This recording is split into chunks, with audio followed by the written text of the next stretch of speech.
আসসালামু আলাইকুম। আজকে আলোচনা করব লাভ ক্ষতির চ্যাপ্টার থেকে চাকরি পরীক্ষায় আসা কয়েকটি অঙ্ক নিয়ে। 120 টাকায় একটি পণ্য কিনে 100 টাকায় বিক্রয় করলে ক্ষতির পরিমাণ কত? ক্ষতির পরিমাণ মানে বলা হয়েছে শতকরা ক্ষতির পরিমাণ কত। তো এখানে বলা হয়েছে 120 টাকায় কেনার পর সেটা আবার 100 টাকায় বিক্রি করছে। তো আমাদের বের করতে হবে ক্ষতির পরিমাণ কত। মোট এমনে কত টাকা ক্ষতি হয়েছে এটা বের করতে আমাদের সূত্র লাগবে ক্ষতি সমান বিক্রয় মূল্য বিয়োগ ক্রয় মূল্য। তো বিক্রয় মূল্য হচ্ছে 120 টাকা, ক্রয় মূল্য 100 টাকা,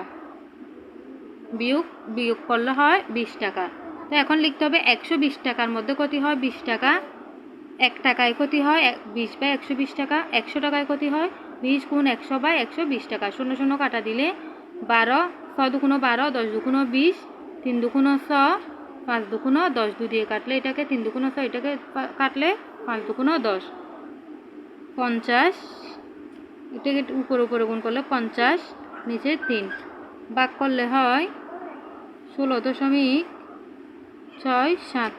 যে ভাগ করে দেখাচ্ছি 3 দিয়ে 50, 3 দিয়ে দিলে 1, 3, 2, 20, 5 দিয়ে দিলে 6 দিয়ে দিলে 318, 2.0, আবার 6 দিয়ে দিলে 318, 2, এভাবে 6 দিয়ে যেতেই থাকবে, অর্থাৎ 6.7। দশমিকের পর একটি সংখ্যা যদি বারবার আসতে থাকে তাহলে পরের সংখ্যা থেকে এর আগের সংখ্যার সাথে 1 যোগ করতে হয়। তো 1 যোগ করে হয় এটা বারবার 6 আসতেই থাকবে। তখন আমাদের বারবার এতগুলো সংখ্যা না নিয়ে দশমিকের পরে যে কোনো 2 সংখ্যা নিলে হবে।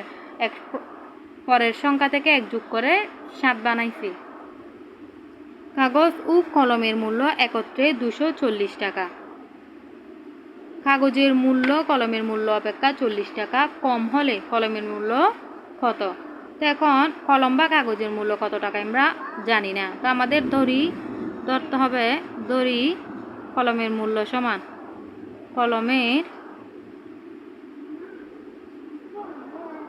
সমান x টাকা। মোট কলমের মূল্য এবং কাগজের মূল্য, মোট মূল্য যেটা আছে ওইটা থেকে বিয়োগ করার পর হচ্ছে আমরা পাবো কাগজের মূল্য। তো কাগজের মূল্য সমান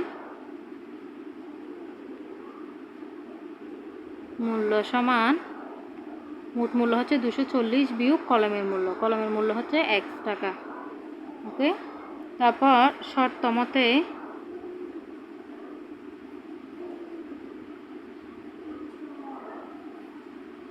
x বিয়োগ 240 বিয়োগ x সমান হচ্ছে 40 টাকা হবে, কম হবে বলা হয়েছে। এখন